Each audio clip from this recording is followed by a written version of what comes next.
Assalamualaikum warahmatullahi wabarakatuh. Perkenalkan, nama saya Febrianti Ariana Putri. Saya dari kelas 2C kelompok 3. Pada kesempatan ini saya akan menjelaskan materi tentang perkembangan, yaitu pada unit 1. Baik, perkembangan merupakan proses pertumbuhan kuantitatif atau kualitatif individu dalam rentang kehidupannya, mulai dari masa konsepsi, masa bayi, masa kanak-kanak, masa remaja, sampai masa dewasa. Dengan demikian, perkembangan dapat diartikan sebagai suatu proses perubahan dalam diri individu atau organisme, baik fisik maupun psikis menuju tingkat kedewasaan atau kematangan, yang berlangsung secara sistematis, progresif, dan berkesinambungan. Nah, yang dimaksud dengan sistematis di sini adalah berarti perubahan dalam perkembangan itu bersifat saling ketergantungan atau saling mempengaruhi antara bagian-bagian organisme dan merupakan suatu kesatuan yang harmonis. Selanjutnya ada progresif yang berarti perubahan yang bersifat maju, meningkat, mendalam, atau meluas baik secara kuantitatif maupun secara kualitatif. Yang terakhir adalah berkesinambungan. Nah, berkesinambungan ini berarti perubahan pada bagian atau fungsi organisme yang berlangsung secara berurutan atau beraturan. Lalu selanjutnya ada ciri-ciri perkembangan. Nah, beberapa ciri-ciri perkembangan di sini yang pertama adalah terjadinya perubahan ukuran dalam aspek fisik, yaitu seperti tinggi badan, berat badan, lalu bertambahnya organ-organ tubuh lainnya. Lalu selanjutnya pada aspek psikis, yaitu bertambahnya pembendaharaan kata atau matanya kemampuan berpikir, atau lebih meningkatnya lagi imajinasi dan kreativitas. Oke, lalu bagi yang kedua, ciri-ciri yang kedua adalah terjadinya perubahan proporsi pada aspek fisik, seperti pada proporsi tubuh anak yang tiba-tiba yang secara berkembang dia berubah menjadi remaja lalu menjadi dewasa.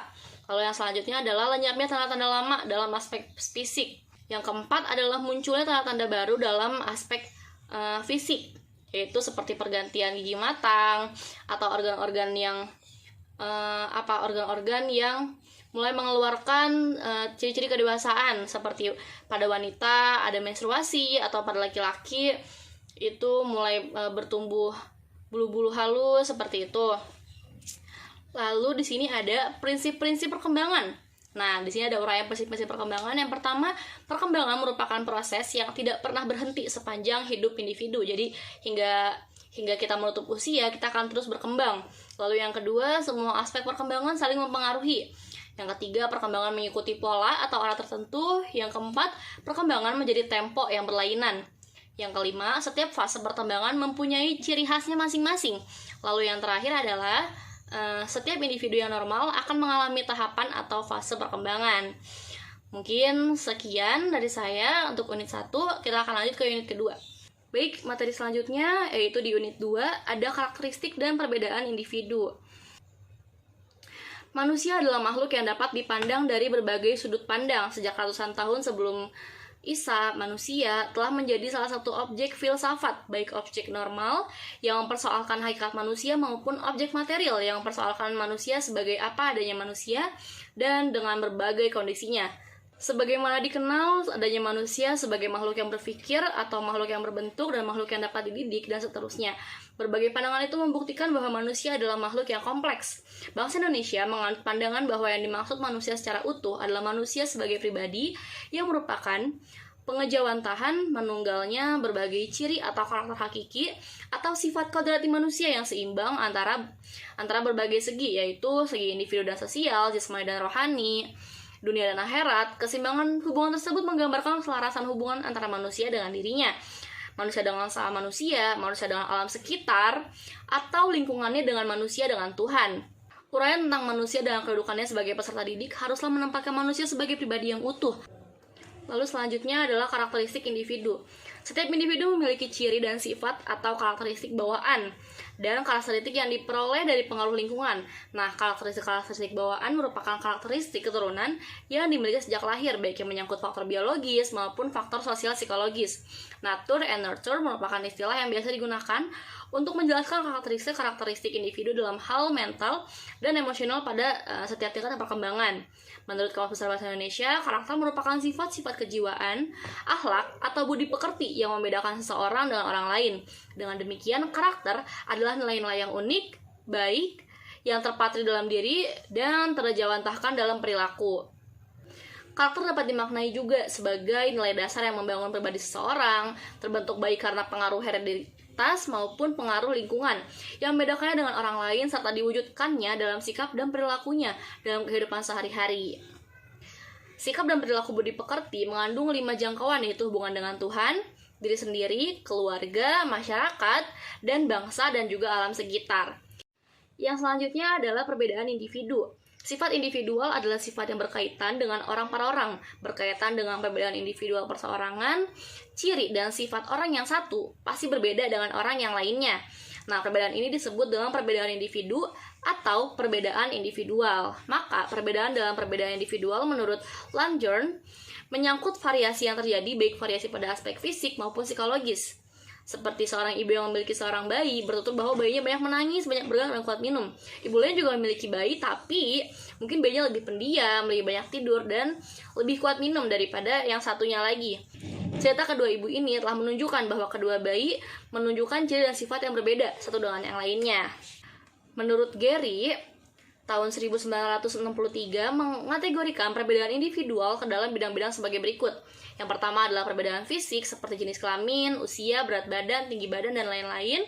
Yang kedua adalah perbedaan sosial, yaitu status ekonomi, agama, kelompok keluarga, kelompok sosial, suku, dan lain-lain.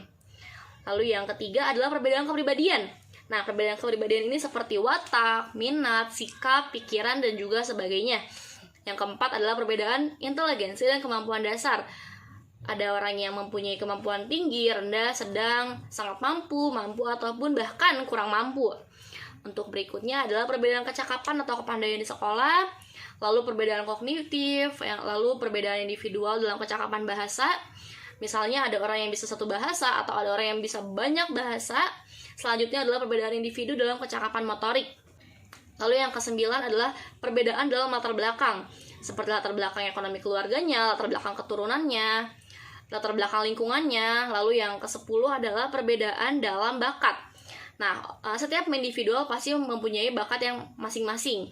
Jadi, tidak semua orang memiliki bakat yang sama ataupun serupa. Lalu yang terakhir adalah perbedaan dalam kesiapan belajar. Nah, perbedaan individu ini yang sangat ditentukan oleh pengaruh latar belakang keluarga dalam lingkungan. Sikap apatis, pemalu, kurang percaya diri akibat dari kesehatan yang kurang baik atau latar belakang yang kurang mampu, itu juga sangat mempengaruhi perkembangan pemahaman dan ekspresi diri. Nah, inilah yang mengakibatkan kesiapan belajar individu berbeda-beda. Sekian dari saya, wabillahi taufiq wal hidayah. Wassalamualaikum warahmatullahi wabarakatuh. Untuk materi selanjutnya ada teman-teman saya dari kelompok 3 yang akan menguraikan materi-materi dari unit selanjutnya. Terima kasih. Halo semuanya, perkenalkan nama saya Laura. Saya dari kelas C. Di sini saya akan menjelaskan tentang unit 3 dan unit 4. Unit 3 tentang pertumbuhan dan perkembangan individu dan unit 4 tentang kebutuhan remaja. Jadi di sini ada beberapa faktor yang mempengaruhi pertumbuhan dan perkembangan individu. Jadi dalam kehidupan anak itu ada dua proses yang beroperasi secara kontinu, yaitu pertumbuhan dan perkembangan. Nah, kedua proses ini berlangsung secara interdependensi, artinya saling bergantung satu sama lain. Dan untuk pertumbuhan itu sendiri maksudnya adalah perubahan secara fisiologis sebagai hasil dari proses pematangan fungsi-fungsi fisik yang berlangsung secara normal pada anak yang sehat dalam perjalanan waktu tertentu. Nah, jadi ada juga beberapa faktor yang mempengaruhi pertumbuhan anak yang kurang normal. Di antaranya adalah faktor sebelum lahir, seperti kekurangan nutrisi pada ibu dan janin, dan atau mungkin virus atau keracunan sewaktu bayi dalam kandungan, terinfeksi oleh bakteri sifilis, atau terkena penyakit TBC, kolera, tifus, gondok, sakit gula, dan lain-lainnya. Nah, ada juga faktor kedua, yaitu saat lahir. Jadi bisa jadi ada pendarahan pada kepala bayi saat dilahirkan, atau efek susunan saraf pusat yang karena proses kelahiran bayi dibantu oleh tongue verlosing. Dan yang ketiga ada juga faktor yang dialami bayi setelah lahir. Nah, jadi kayak pengalaman traumatik kepada kepala, atau terluka karena kepala bayi terpukul, atau kena gangguan lain karena bayi ditinggalkan ibu atau ayah. Ada juga perubahan dalam pertumbuhan dan perkembangan. Yang pertama itu adalah perubahan dalam ukuran. Nah, biasanya ada yang pertama adalah berat bayi normal ketika lahir itu adalah sekitar 3 kg. Nah, setelah 6 bulan biasanya sekitar 8-9 kg. Untuk panjang panjangnya sendiri sekitar 50 cm, terus 1 tahun kemudian itu bisa jadi sampai 60 cm. Yang kedua ada perubahan dalam perbandingan. Contohnya adalah anak-anak yang sering menghayal dan sedikit terdapat realita pada mereka, tetapi semakin lama akan semakin berubah. Nah, biasanya seiring berjalannya waktu dan semakin dewasa anak tersebut akan semakin banyak realita dan makin sedikit menghayal. Lalu untuk perkembangan sosial itu terjadi perubahan dalam perbandingan. Misalnya anak yang bermain sendiri akan bermain secara luas dengan tetangga ataupun anak-anak yang ada di sekitarnya.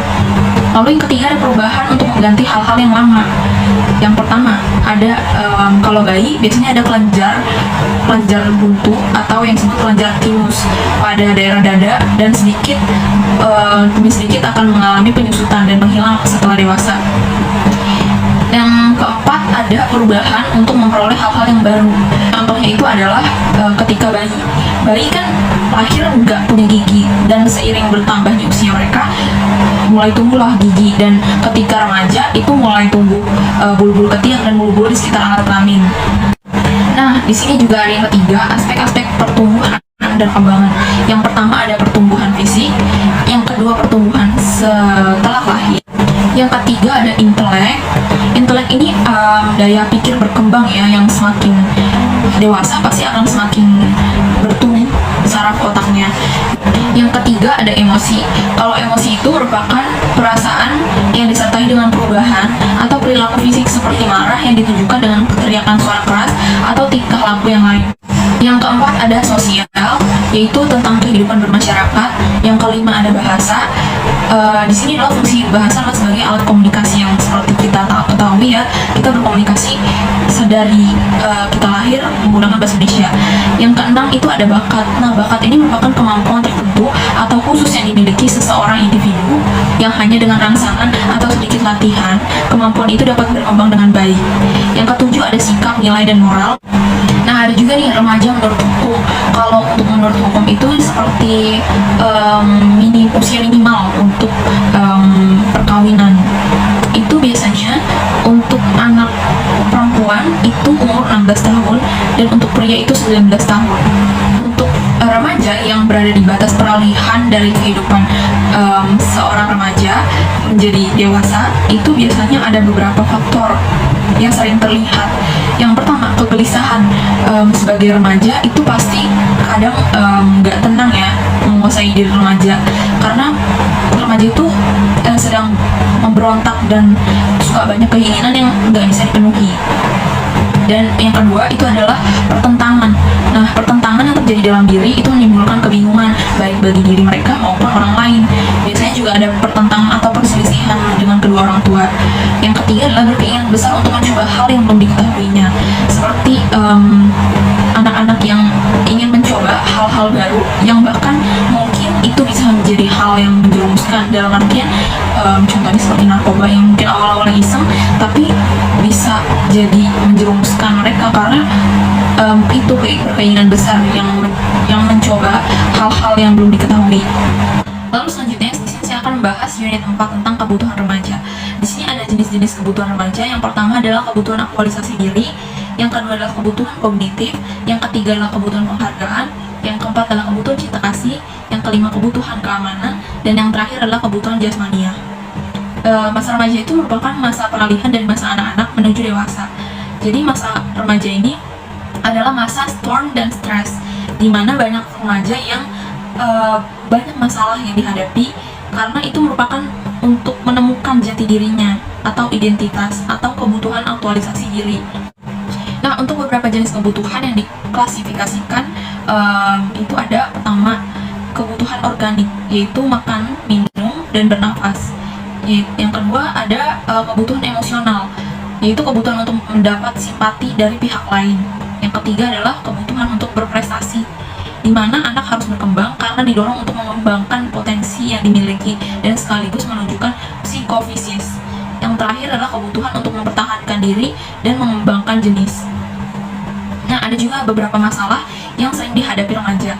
Yang pertama adalah upaya untuk mengubah sikap dan perilaku kekanak-kanakan menjadi sikap dan perilaku dewasa. Itu pastinya tidak mudah ya, apalagi kegagalan dalam mengatasi ketidakpuasan dan mengakibatkan menurunnya harga diri akibat lebih lanjut dapat menjadikan sikap remaja tersebut menjadi keras kepala.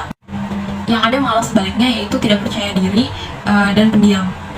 Yang kedua adalah seringkali para remaja mengalami kesulitan untuk menerima perubahan fisiknya. Banyak remaja yang merasa tidak puas dengan tubuhnya karena sering menimbulkan kejengkelan atau mereka sulit untuk mendapatkan pakaian yang pantas, karena hal itu juga berpengaruh pada gerakan dan perilaku mereka. Nah, ada juga nih usaha-usaha pemenuhan kebutuhan remaja. Yang pertama itu adalah latihan kebersihan. Nah, latihan kebersihan dan hidup teratur serta hidup sehat perlu ditanamkan oleh orang tua, sekolah, dan lingkungan masyarakat kepada anak. Yang kedua adalah perlu dilakukan pendidikan seksual, yang pastinya di Indonesia ini masih minim ya pengetahuan tentang pendidikan seksual, karena itu memang sebenarnya harus diajarkan kepada anak gitu, dari keluarga dulu, dari sekolah, lalu dari lingkungan masyarakat. Yang ketiga adalah perlu dikembangkan kelompok-kelompok remaja untuk urusan seperti kelompok kajian, kelompok olahraga, kelompok seni dan musik, kelompok operasi, kelompok belajar, dan semacamnya, supaya anak tersebut jadi bisa bersosialisasi dan pastinya bisa berpikir kritis, karena dengan adanya teman sebaya yang bisa bertukar pikiran. Assalamualaikum warahmatullahi wabarakatuh. Perkenalkan, nama saya Kalimul Fahmi dari kelompok 3, akan membahas tentang unit 5 dan juga unit 6. Unit 5 yaitu tentang pertumbuhan fisik. Setelah mempelajari bab ini, kita diharapkan untuk yang pertama memahami penyebab pertumbuhan, dan yang kedua memahami kondisi-kondisi yang mempengaruhi pertumbuhan fisik. Nah, yang pertama, penyebab pertumbuhan. Pertumbuhan fisik adalah perubahan-perubahan fisik yang terjadi dan merupakan gejala primer dalam pertumbuhan remaja. Jadi merupakan gejala-gejala yang sudah pasti akan dilalui oleh para remaja. Nah, perubahan-perubahan ini meliputi perubahan ukuran tubuh, perubahan proporsi tubuh, munculnya ciri kelamin yang utama atau primer, dan ciri kelamin yang kedua, sekunder. Menurut Mus yang dikutip oleh Sarlito Wirawan, bahwa perubahan-perubahan fisik adalah sebagai berikut. Pada anak perempuan, yang pertama, pertumbuhan tulang-tulang. Yang kedua, pertumbuhan payudara. Yang ketiga, tumbuh bulu yang halus berwarna gelap di area sekitar kelamin. Dan yang keempat, mencapai pertumbuhan ketinggian badan yang maksimum setiap tahunnya. Dan yang kelima, bulu kemaluan menjadi kering. Yang enam, menstruasi atau haid. Dan yang terakhir, tumbuh bulu-bulu ketiak. Dan pada anak laki-laki, yang pertama, pertumbuhan tulang-tulang. Yang kedua, testis atau buah pelir membesar. Yang ketiga, tumbuh bulu kemaluan yang halus dan berwarna gelap. Yang keempat, awal perubahan suara. Yang kelima, ada ejakulasi. Yang keenam, bulu kemaluan menjadi keriting, dan pertumbuhan tinggi badan mencapai tingkat maksimum tiap tahunnya.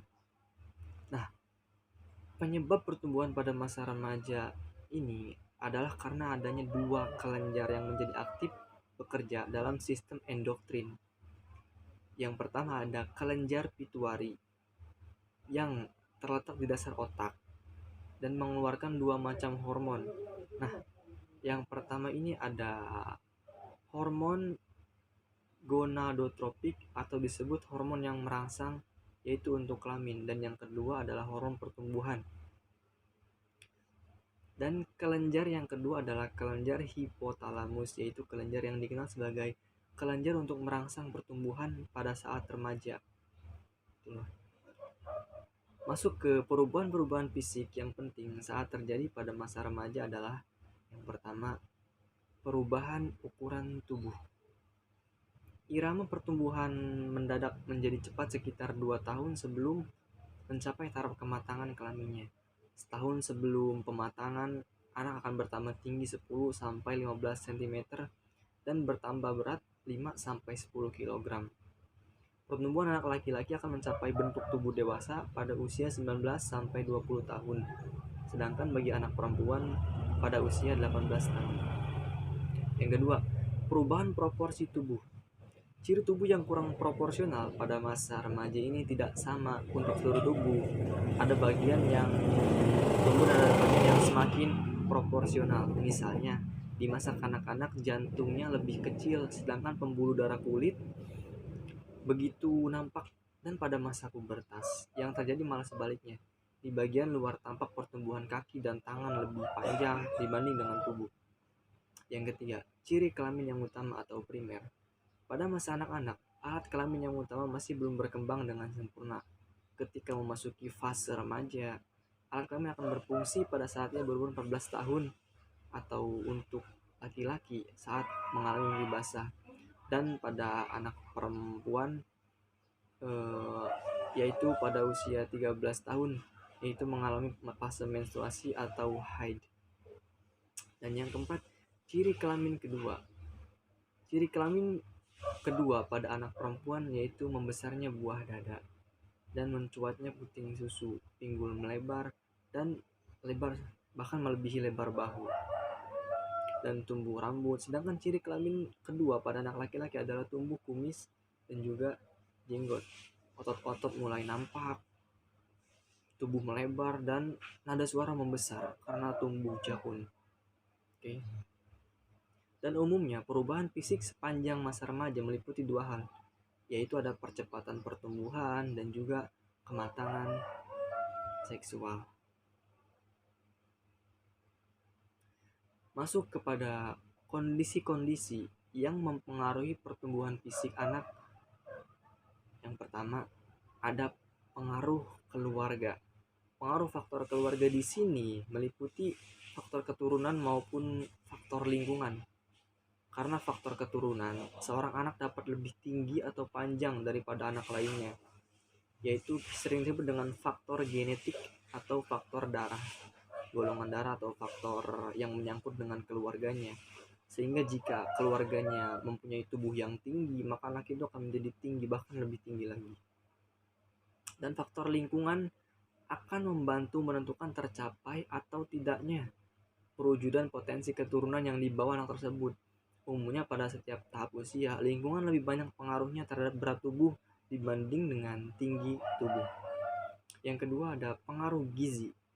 Anak-anak yang memperoleh gizi cukup biasanya akan lebih tinggi tubuhnya dan dibandingkan dengan anak yang ibarat seperti mencapai taraf rendah dibandingkan mereka, yaitu anak yang kekurangan gizi, maka pertumbuhan mereka akan terhambat dan potensi pertumbuhan pada remaja juga semakin berkurang atau terhambat lebih lama dibandingkan dengan yang memperoleh banyak gizi.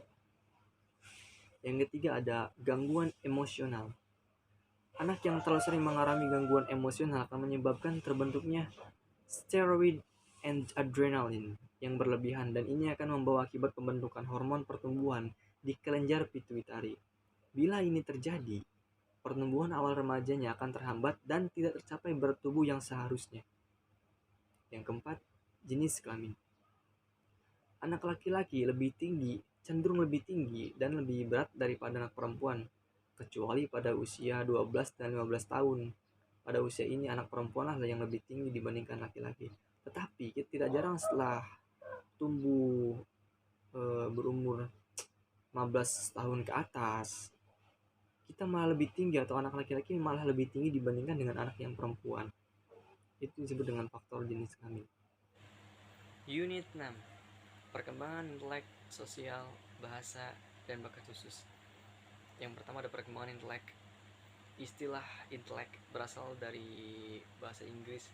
Dalam bukunya Comprehensive Dictionary of Psychological and Psychoanalytical, istilah intelek berarti kekuatan mental di mana manusia dapat berpikir, atau suatu rumpun nama untuk proses kognitif, yaitu proses untuk menghitung, menambah, menghubungkan, dan juga kecakapan lainnya. Selain intelek ada juga istilah intelijensi. Intelijensi menurut beberapa pakar, yaitu Singgi Gunarsa, menyebutkan bahwa inteleksi adalah suatu kumpulan kemampuan seseorang yang mungkin memperoleh ilmu pengetahuan dan mengamalkan ilmu tersebut dalam hubungannya dengan lingkungan dan masalah-masalah yang timbul. Jadi intelijensi adalah suatu bentuk tingkah laku tertentu yang tampil dalam kelancaran tingkah laku. Dalam istilah intelijensi kita mengenal istilah IQ. IQ pertama kali dicetuskan oleh William Stern. IQ atau disingkat dengan Intelligence Quotient atau perbandingan kecerdasan. IQ digunakan untuk mengukur sebuah kecerdasan seseorang, di mana dalam IQ ini terbagi menjadi 6, dapat dikategorikan menjadi 6. Yang pertama, IQ dari 70 ke bawah disebut anak mengalami kelainan mental. IQ dari 71 sampai 85 anak di bawah normal atau bodoh. IQ 85 sampai 115 anak yang normal. IQ dari 116 sampai 130 anak di atas normal atau pandai. IQ dari 131 sampai 145 dinyatakan sebagai superior atau anak yang cerdas. IQ dari 145 ke atas disebut sebagai anak jenius, yaitu anak yang istimewa. Kemampuan berpikir berpengaruh terhadap tingkah laku. Seseorang yang berkemampuan pikir tinggi akan cepatan dan cepat dalam bertindak dibanding dengan orang yang berpikirnya agak rendah. Yang kedua ada perkembangan sosial. Pada proses integrasi dan interaksi faktor intelektual dan emosional, perkembangan sosial ini dipengaruhi oleh lingkungan sosial. Contoh perkembangan sosial yang pertama yaitu antara bayi dan ibunya. Ketika bayi belum mengenal siapa-siapa, hanya mengenal ibunya, tetapi aktivitas sosial bayi yaitu setelah makan atau setelah meminum ASI, maka dia tidak akan peduli dengan lingkungan lainnya. Maka pekerjaan bayi adalah habis makan ASI dan tidur lagi, dan seperti itu. Adapun setelah 2 tahun jalan, maka anak akan belajar berkata tidak atau tidak mau. Ini merupakan sebuah reaksi penolakan dari anak. Nah, ketika anak sudah menginjak usia semakin agak dewasa, anak akan mengeluar keluarga, teman sebaya, dan teman-teman sekolahnya. Pada umur selanjutnya, yaitu anak-anak akan mulai mengembangkan interaksi sosial dengan belajar menerima pandangan dari kelompok masyarakat, yaitu memahami tanggung jawab dan berbagai pengertian dari orang lain. Jadi semakin anak tumbuh dewasa, maka semakin berkembang sosial, interaksi sosial dengan masyarakatnya. Yang ketiga ada perkembangan bahasa. Sesuai dengan fungsinya, bahasa merupakan alat komunikasi yang digunakan oleh seseorang dalam pergaulan atau hubungan dengan orang lain. Jadi bahasa merupakan alat bergaul. Semakin dewasa seseorang, maka bahasanya akan semakin tinggi. Contoh, ketika kita bayi, perkembangan bahasa kita hanya sebatas ya gitu kan. Seperti kalau kita meminta ASI, pasti bayi nggak bisa ngomong. Dan setelah menginjak usia agak dewasa, semakin dewasa maka semakin berkembang bahasa kita.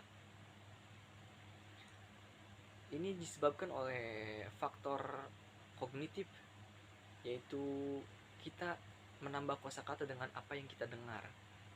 Dan ketika menginjak masa sekolah, maka tidak hanya mendengar, kita juga belajar bahasa dari buku, kita menulis bahasa tersebut.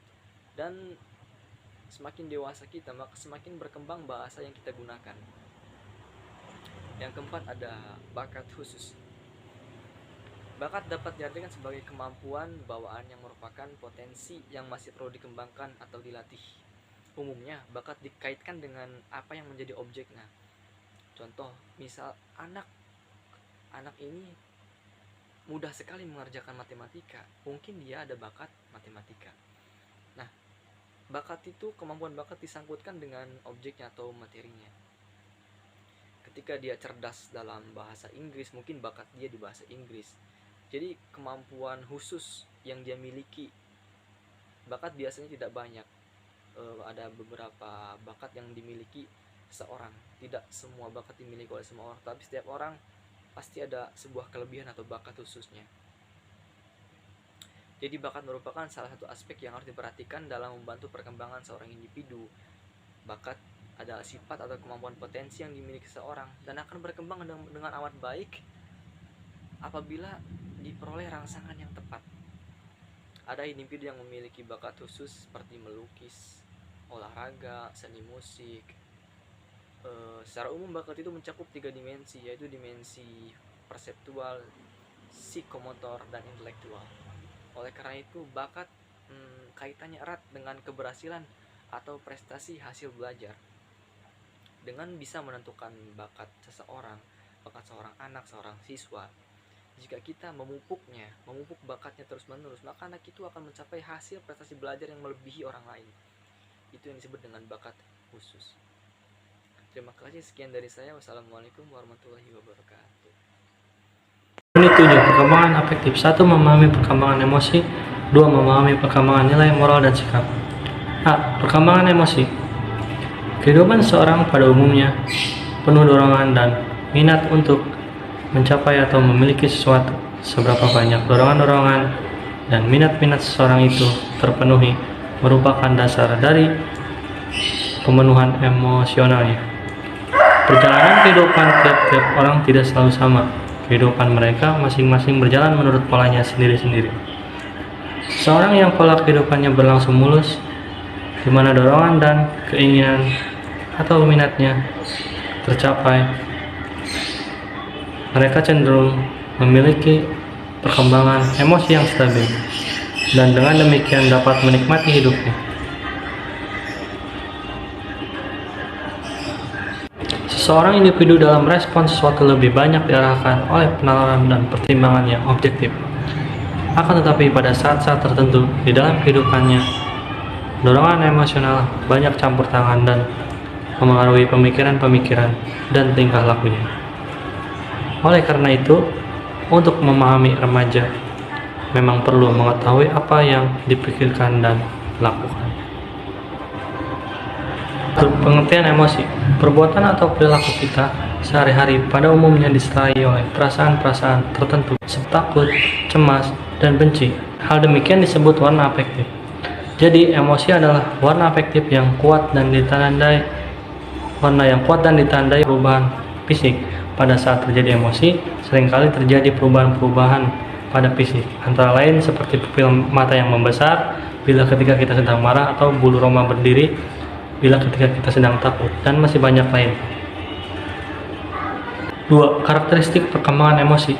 Secara tradisional, masa remaja dianggap sebagai periode badai dan tekanan, suatu masa di mana ketegangan emosi meninggi sebagai akibat dari perubahan fisik dan kelenjar. Meningginya emosi terutama karena anak laki-laki maupun perempuan berada di bawah tekanan sosial dan mereka menghadapi kondisi baru. Sedangkan selama masa kanak-kanak, ia kurang mempersiapkan diri untuk menghadapi keadaan-keadaan itu. Cinta dan kasih sayang. Faktor penting dalam kehidupan remaja adalah kapasitasnya untuk mencintai orang dan dicintai. Kemampuan untuk menerima cinta sama penting dengan kemampuan memberinya cinta. Walaupun remaja bergerak ke dunia pergaulan yang lebih luas, dalam dirinya masih terdapat sifat kanak-kanaknya. Kebutuhan untuk memberi dan menerima cinta menjadi sangat penting, walaupun kebutuhan akan perasaan-perasaan itu disembunyikan secara rapi. Para remaja yang berontak secara terang-terangan, nakal, dan mempunyai sikap permusuhan besar kemungkinan disebabkan oleh kurangnya rasa cinta dan dicintai yang tidak disadari. B. Gembira. Rasa gembira akan dialami apabila segala sesuatu berlangsung dengan baik, dan para remaja akan mengalami kegembiraan jika ia diterima sebagai seorang sahabat atau bila ia jatuh cinta dan cintanya itu mendapat sambutan, atau dengan kata lain diterima. Kemarahan dan permusuhan. Rasa marah merupakan gejala yang penting di antara emosi-emosi yang memainkan perasaannya, menonjol dalam perkembangan kepribadian, karena melalui rasa marahnya seseorang mempertajam tuntutannya dan pemilikan minat-minatnya. D. ketakutan dan kecemasan. Anak-anak remaja maupun orang dewasa semuanya mengalami rasa takut. Perasaan takut ini disebabkan karena adanya kejadian-kejadian mengancam atau membahayakan, seperti mimpi buruk atau karena merasa terganggu oleh hal-hal lainnya. Yang ketiga, ada faktor-faktor yang mempengaruhi perkembangan emosi. Sejumlah penelitian tentang emosi anak menunjukkan bahwa perkembangan emosi mereka bergantung pada faktor kematangan dan faktor belajar. Hubungan antara emosi dan tingkah laku, serta pengaruh emosi terhadap tingkah laku, rasa takut atau marah dapat menyebabkan seseorang gemetar dalam ketakutan, mulut menjadi kering, cepatnya jantung berdetak atau berdenyut, derasnya aliran darah atau tekanan. Sistem pencernaan mungkin berubah selama pemunculan emosi, cairan pencernaan, gatal lambung, terpengaruh oleh gangguan emosi, keadaan emosi yang menyebabkan dan relaksi berfungsi sebagai alat pembantu untuk mencerna, sedangkan perasaan menghambat mengganggu pencernaan. Keempat, ada perbedaan individual dalam perkembangan emosi. Meskipun pola perkembangan emosi dapat diramalkan, tetapi terdapat perbedaan dalam segi frekuensi, intensitas, serta jangka waktu dari berbagai macam emosi. Dan juga saat pemunculan perbedaan ini sudah mulai terlihat sebelum masa bayi berakhir dan semakin bertambah frekuensinya serta lebih mencolok sehubung dengan bertambahnya usia anak-anak. 5. Upaya pengembangan emosi remaja dan implikasinya dalam penyelenggaraan pendidikan. Dalam dengan emosi remaja, awal yang cenderung banyak melamun dan sulit diterka, maka satu-satunya hal yang dapat dilakukan oleh guru adalah konsisten dalam pengelolaan kelas dan memperlakukan siswa seperti orang dewasa yang penuh tanggung jawab. Guru-guru dapat membantu mereka yang bertingkah laku kasar dengan jalan mencapai keberhasilan dalam pekerjaan atau tugas-tugas sekolah, sehingga mereka menjadi anak lebih tenang dan lebih mudah ditangani. Selain itu, cara yang mendasar adalah dengan mendorong mereka untuk bersaing dengan diri sendiri. B. Perkembangan nilai moral dan sikap. Nilai-nilai kehidupan adalah norma-norma yang berlaku dalam masyarakat. Misalnya adat kebiasaan dan sopan santun. Sopan santun, adat dan kebiasaan, serta nilai-nilai yang terkandung dalam Pancasila adalah nilai-nilai yang menjadi pegangan seseorang dalam kedudukannya sebagai warga negara Indonesia, dalam hubungan hidupnya dengan negara serta dengan sesama warga negara. Dan nilai, moral dan sikap tidak terjadi dengan sendiri, tetapi melalui suatu proses. Tidak semua individu mencapai tingkat perkembangan moral seperti yang diharapkan, sehingga dihadapkan dengan masalah pembinaan. 8. Penyesuaian diri remaja. 1. Memahami konsep dan proses penyesuaian diri. 2. Memahami permasalahan penyesuaian diri remaja. 3. Memahami implikasi penyesuaian diri remaja terhadap penyelenggaraan pendidikan. A. Proses penyesuaian diri remaja. Makna akhir dari hasil pendidikan seseorang individu terletak pada sejauh mana hal yang telah dipelajari dapat membantunya dan menyesuaikan diri dengan kebutuhan-kebutuhan hidupnya pada tuntutan masyarakat. Dengan pengalaman itu, ia secara berkesinambungan dibentuk menjadi pribadi seperti apa dia miliki sekarang dan menjadi tertentu di masa mendatang. 1. Pengertian penyesuaian diri. Penyesuaian diri dapat diartikan survive ataupun penguasaan dan kematangan emosional. Dapat disimpulkan inti dari penyesuaian diri adalah usaha manusia untuk mencapai keharmonisan pada lingkungannya. Proses penyesuaian diri. Penyesuaian diri adalah proses bagaimana individu mencapai keseimbangan diri dalam memenuhi kebutuhan sesuai dengan lingkungan. Seperti kita ketahui, bahwa penyesuaian yang sempurna tidak pernah tercapai. Penyesuaian adalah sebagai suatu proses ke arah hubungan yang harmonis antara tuntutan internal dan tuntutan eksternal.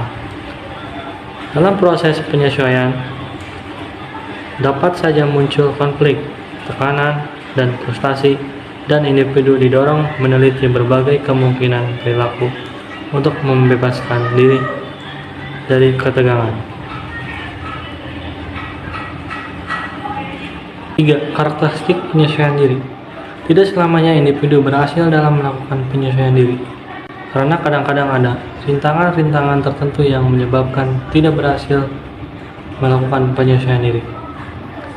Dalam hubungannya dengan rintangan-rintangan tersebut, ada individu-individu yang dapat melakukan penyesuaian diri secara positif. Namun ada pula individu-individu yang melakukan penyesuaian diri yang salah. Berikut penyesuaian diri positif. Contohnya adalah tidak adanya ketegangan, bersikap realistis dan objektif, dan hal positif lainnya. Perilaku penyesuaian diri positif. 1. Penyesuaian dengan menghadapi masalah langsung dengan menerima akibatnya. 2. Penyesuaian diri eksplorasi atau penjelajahan, menggunakan pengalaman untuk memecahkan permasalahan-permasalahan. 3. Penyesuaian dengan coba-coba. 4. Penyesuaian melalui pengganti. 5. Penyesuaian diri menggali potensi diri. 6. Penyesuaian dengan belajar. 7. Penyesuaian penilaian diri atau menggunakan tindakan yang tepat. 8. Penyesuaian dengan perencanaan yang tepat. Penyesuaian diri yang salah terbagi menjadi 3, yaitu reaksi bertahan, reaksi menyerang, dan reaksi melarikan diri. 1. Reaksi bertahan. Lebih spesifiknya atau lebih jelasnya, reaksi ini adalah dengan mencari-cari alasan. Yang kedua, reaksi menyerang, atau lebih tepatnya seperti membela diri, atau dengan keras kepala, marah secara sadis, atau dendam, atau dan hal yang menyerang lainnya. Dan yang terakhir ada reaksi melarikan diri, atau lebih tepatnya lari dari permasalahan dengan banyak cara seperti tidur, minum minuman, bunuh diri, dan lainnya. Faktor yang mempengaruhi proses penyesuaian diri. 1. Kondisi fisik. 2. Perkembangan dan kematangan. 3. Penentu psikologi. 4. Kondisi lingkungan. Penentu psikologi terhadap penyesuaian diri. 1. Pengalaman. 2. Belajar. 3. Determinasi diri. 4. Konflik dan penyesuaian. Lingkungan sebagai penentu penyesuaian diri, seperti pengaruh keluarga atau hubungan saudara, bisa masyarakat atau sekolah. Kultur agama sebagai penentu penyesuaian diri. Agama memberikan suasana yang damai dan tenang. Agama merupakan sumber nilai, kepercayaan, tujuan, dan kestabilan hidup manusia. Permasalahan-permasalahan penyesuaian diri remaja. Di antara persoalan terpentingnya yang dihadapi remaja dalam kehidupan sehari-hari dan yang menghambat penyesuaian diri yang sehat adalah hubungan remaja dengan orang dewasa, terutama orang tua. Tingkat penyesuaian diri dan pertumbuhan remaja sangat tergantung pada sikap orang tua dan suasana psikologis. Contoh, sikap orang tua yang penolakan orang tua terhadap anaknya dapat dibagi dua macam. Pertama, penolakan mungkin merupakan penolakan tetap sejak awal, di mana orang tua merasa tidak sayang kepada anaknya karena berbagi, sebab mereka tidak menghendaki kehadirannya. Penyesuaian remaja dengan kehidupan di sekolah. Permasalahan penyesuaian diri di sekolah mungkin akan timbul ketika remaja memasuki jenjang sekolah yang baru, baik sekolah lanjutan pertama maupun sekolah lanjutan atas. Mereka mungkin mengalami permasalahan penyesuaian diri dengan guru-guru, teman, dan mata pelajaran. Implikasi proses penyesuaian remaja terhadap penyelenggaraan pendidikan. Lingkungan sekolah mempunyai pengaruh yang besar terhadap perkembangan jiwa remaja. Sekolah selain mengemban fungsi pengajar, juga fungsi pendidikan, atau dengan kata lain transformasi norma. Oleh karena itu, guru-guru terutama wali kelas harus membantu mereka membimbing dalam menghadapi kesulitan yang mempunyai masalah. Apa yang dapat dianjurkan untuk remaja di sekolah adalah menciptakan lingkungan yang membuat siswa betah, membuat suasana belajar yang menyenangkan, tata tertib yang jelas, memperbesar motivasi belajar, dan lainnya. Guru merupakan public figure pendidikan yang penting dan besar pengaruhnya.